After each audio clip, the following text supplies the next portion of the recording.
but this is a large group, and we hope everybody enjoyed dinner. Please give the wait staff and the lodgers a round of applause.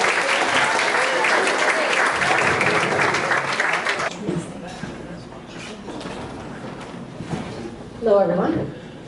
Tonight's guest speaker is author Raphael. His recent book is Assault with a Deadly Lie, and one of the underlying themes in this book is a concerning transformation of police methods in the United States. Hence, the topic of his presentation tonight is the increased militarization of police. The National League of Women Voters has a position on the use of military policy and defense spending, and it states in part that the League of Women Voters of the United States believes that the U.S. government should seek to protect its interests at home and abroad through the use of non-military measures, including diplomacy, mediation, and multilateral cooperation. And the League believes that military force should be viewed as a tool of last resort. Although the League itself has not taken a specific position in the current dialogue over concerns over police actions that have led to the death of unarmed civilians, I would suggest that if military-type measures are a tool of last resort in the international scene, the League would not support military-style action as a first resort on the home front.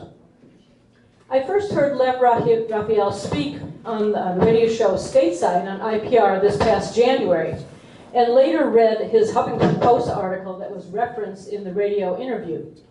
I quote from his article, just a small quote. "Citizens, especially people of color, have become potential enemies in the eyes of far too many police departments, and that's a dangerous change in our democracy."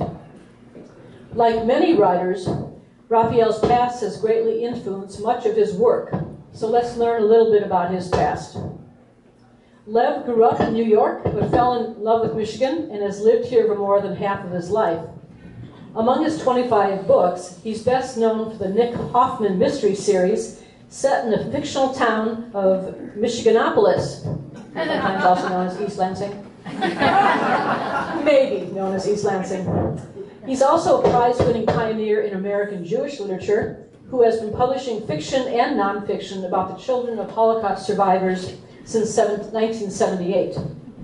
Deborah Dash Moore, the chair of Judaic Studies at the University of Michigan, calls him a leading figure in American Jewish literature. Lev has published books in a dozen different genres and has been translated into 15 different languages. He's been a radio talk show host and producer, as well as a newspaper columnist. He's reviewed books on Michigan radio and currently does so on East Lansing Public Radio. His short stories and essays have been included in 7 dozen anthologies in the US and England, and he's done hundreds of readings from his work on 3 different continents. His writing is taught at colleges and universities across North America. The Michigan State University Libraries has recently bought his current and future literary papers for their archives. Lev, in his spare time perhaps, frequently blogs for the Huffington Post on books, and you can read more about him at his website, LWVLC.com. He currently teaches creative writing, popular fiction, and Jewish American literature as a guest at MSU. Lev's book tonight, Assault with a Deadly Lie, is available for purchase, and he will be on hand afterwards for book signings. Following his presentation, we'll handle a short period of question and answer, and I'd like all of us to give a Northern Michigan welcome to Lev Raphael.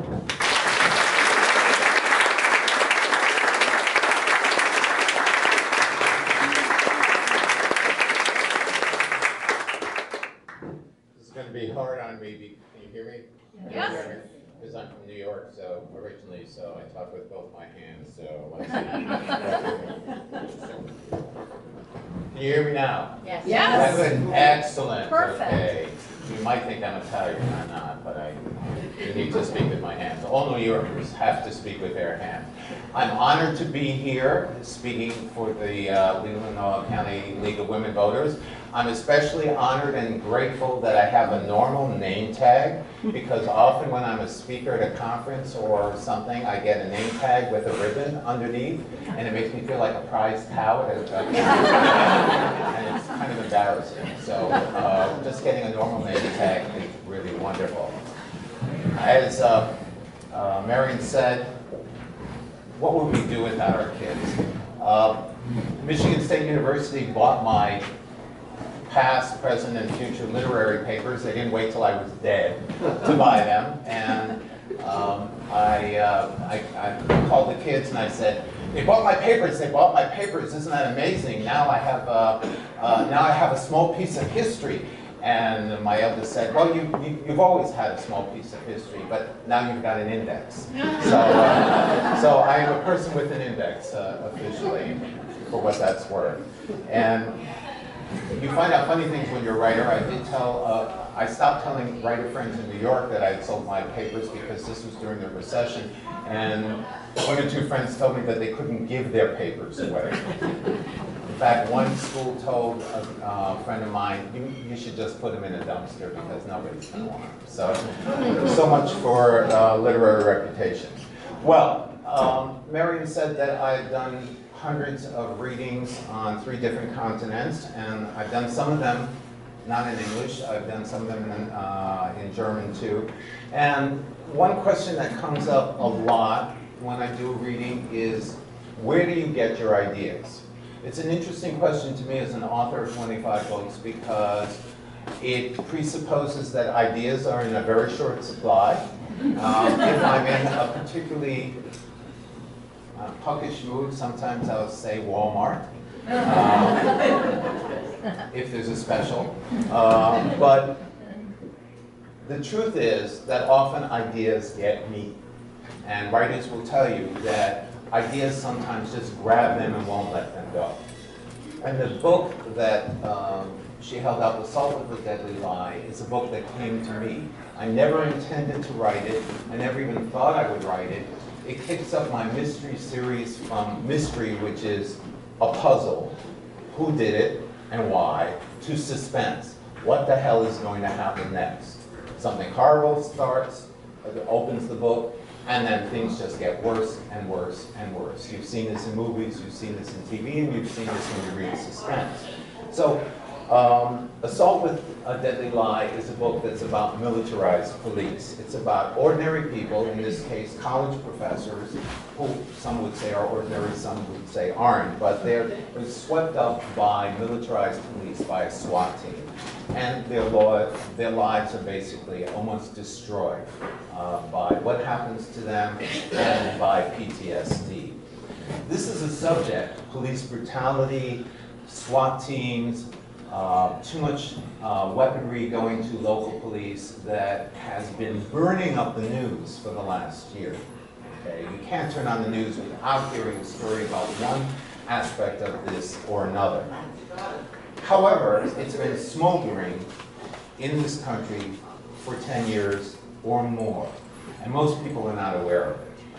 I confess I was not really tuned into it until about 5 years ago. Now, I'm a news hound, so I troll the internet, well, that's not the right word, but I scan the internet for interesting stories that I might use in one genre or another, and I started seeing news items appear on local news stations about a SWAT team hitting the wrong house. A SWAT team being sicked on somebody by an ex-wife, saying, "My husband has a bomb in his basement." And the SWAT team coming in and destroying the house. Okay? And I thought, this is kind of interesting. And so I started Googling, and I started finding more and more and more of these stories. Now, 5 years ago, the statistic that I discovered was freaky. 5 years ago, there were 75,000 SWAT team raids a year. That's about 150 a day in America.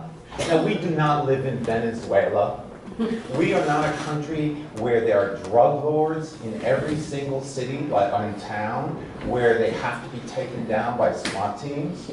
What I found was that SWAT teams were suddenly being used for ordinary police work. Let's say you were behind in child support. In the old days, they would send a couple of cops. They'd knock on your door, they'd serve you a warrant, or they might even, if they knew you well, they might say, dude, you really have to do something about your life. Okay, in the small town, they might actually do that. Now, you're behind in child support, they'll send a whole SWAT team with an armored personnel carrier. I'm not making this up. This is actually true. Now, it's not just minorities who are being targeted. A lot of the news focuses on minorities, but when you start doing your research, everybody is potentially a target for this. Now, the deeper I went into this subject, and again, I wasn't sure I was going to write about it. You never know. I mean, MSU has boxes full of books that I started to write that I never finished because there wasn't a book there. So I still wasn't sure there was a book there. And then I discovered that the ACLU on the left and the Heritage Foundation on the right, both were issuing reports saying America is in deep shit because our cops have become armies. Now, if the left thinks this and the right thinks this, then something's got to be happening. So, they didn't say deep shit. That would be a great report, though. You know, Heritage Foundation, deep shit happening in America. So these SWAT teams, right, and these reports were ignored. I mean, they'd be issued, you know, they'd be discussed at a conference, but they really wouldn't make it to the news because who cares? Who cared 5 years ago? Who cared before Ferguson? Nobody. It simply wasn't a national story. So these teams are armed. You've seen them on TV. Body armor, assault rifles, flashbang grenades. And you know, that it sounds kind of sexy, a flashbang grenade. One of our senators, Chuck Schumer, an idiot, I'm sorry to say. I used to respect him until I heard his testimony.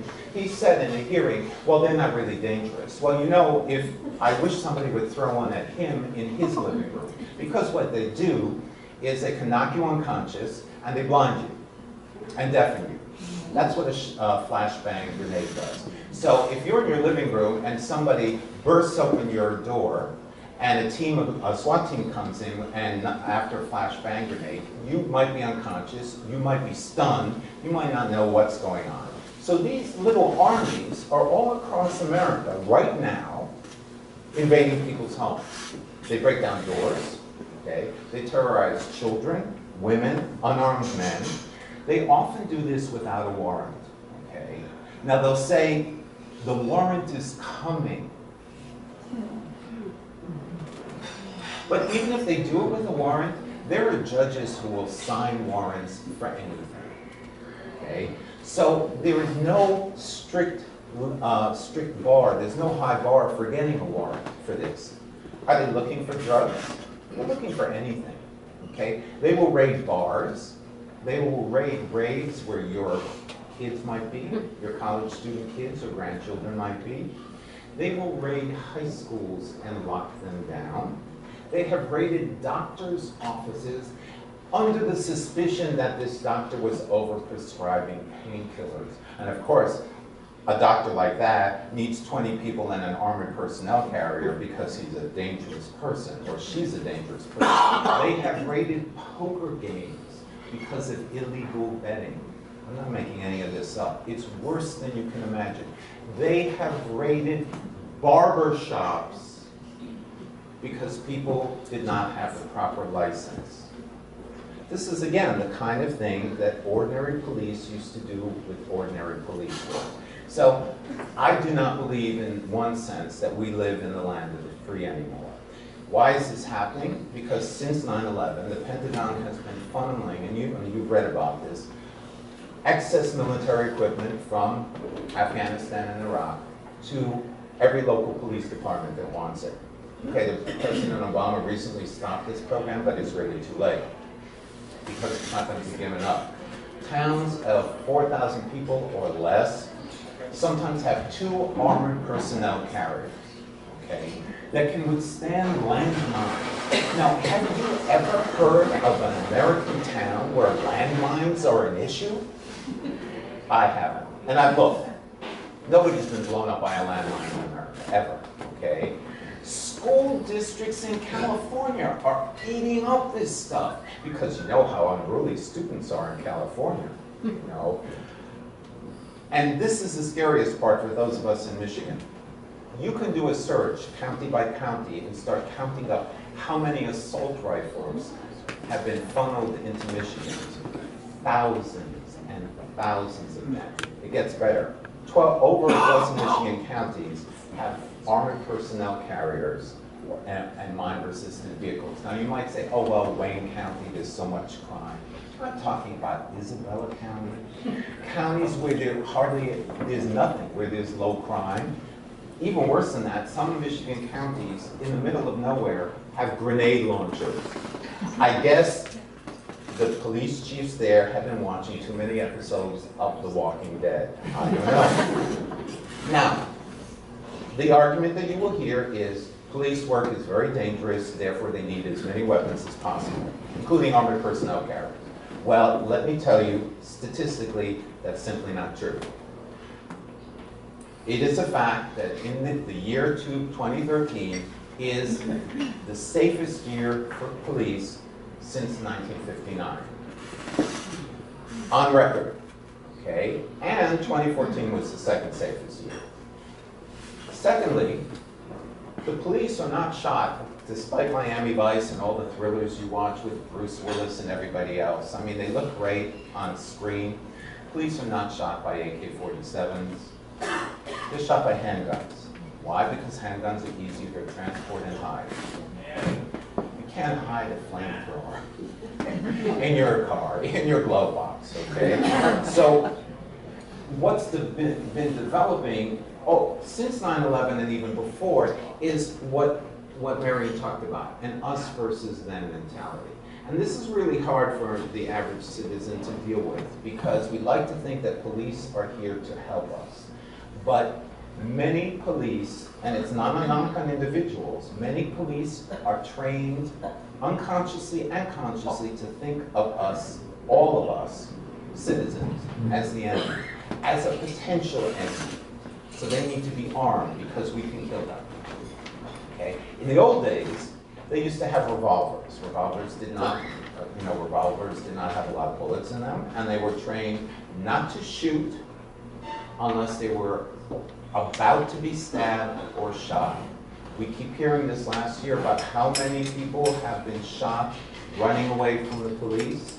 Okay, the Supreme Court a long time ago ruled that running away from the police is not a reason to be shot. Unless, I guess you're running with a flamethrower or a grenade launcher or something, unless you are an imminent threat to the cop or someone else. In other words, if I had a weapon and was running from a cop, pointing a gun at someone, that would make me a threat. But simply turning and running from a cop is not a legitimate reason to be shot, and yet people are being shot all the time.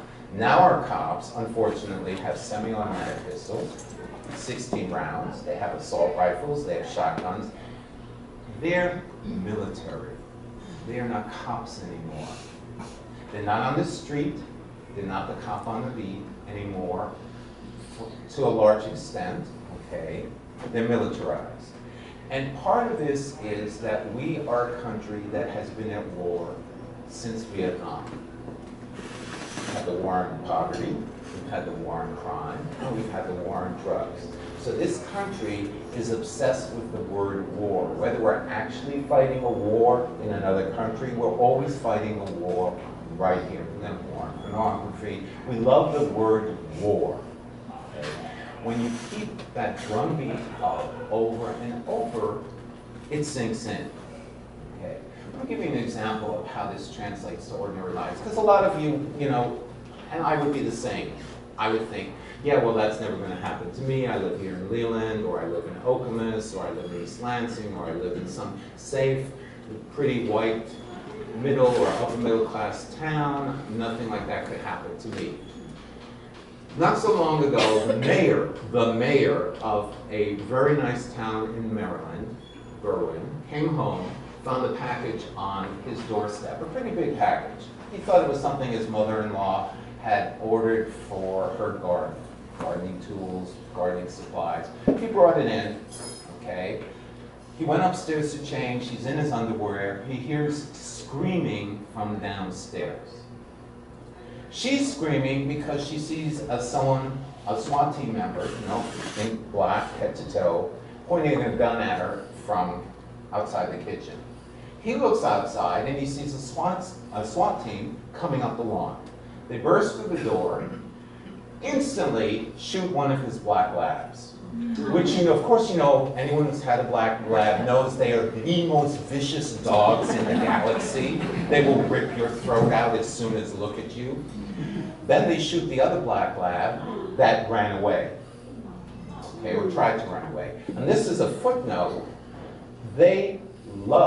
SWAT teams love shooting dogs.